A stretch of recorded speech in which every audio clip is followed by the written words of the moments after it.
এই দেশে যতগুলো আন্দোলন সংগ্রাম হয়েছে ৪৭, ৭১, ২০১৩ শাপলা চত্বর, ২৪ জুলাই অভ্যুত্থান,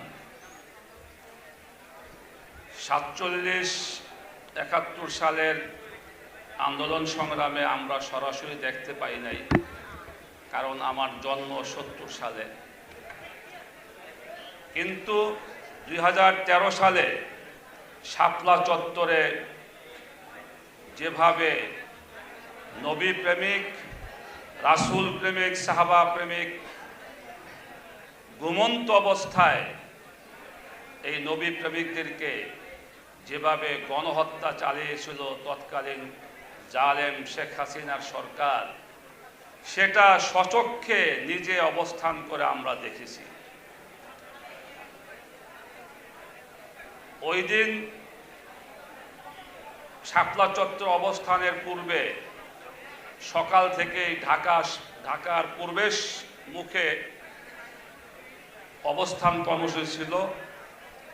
আমাদের দায়িত্ব ছিল গাবতলী ওই পয়েন্টে, আমরা সকাল থেকে ওখানে অবস্থান করছিলাম।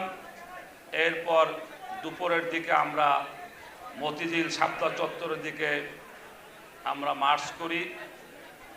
সেখানে আমরা দেখেছি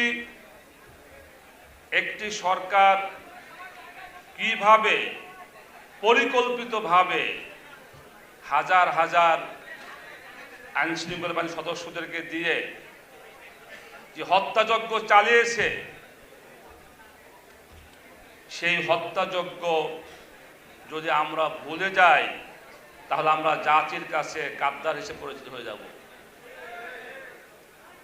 শেখ হাসিনার সরকার কত বড় জালেম ছিল, এভাবে লোকদেরকে হত্যা করে হাজার হাজার মানুষকে পঙ্গু করে সেদিন সে জাতীয় সংসদে বলেছিল যে শাপলা চত্বরে নাকি আলেম ওলামা ছাত্ররা রক্ত মেখে বসেছিল।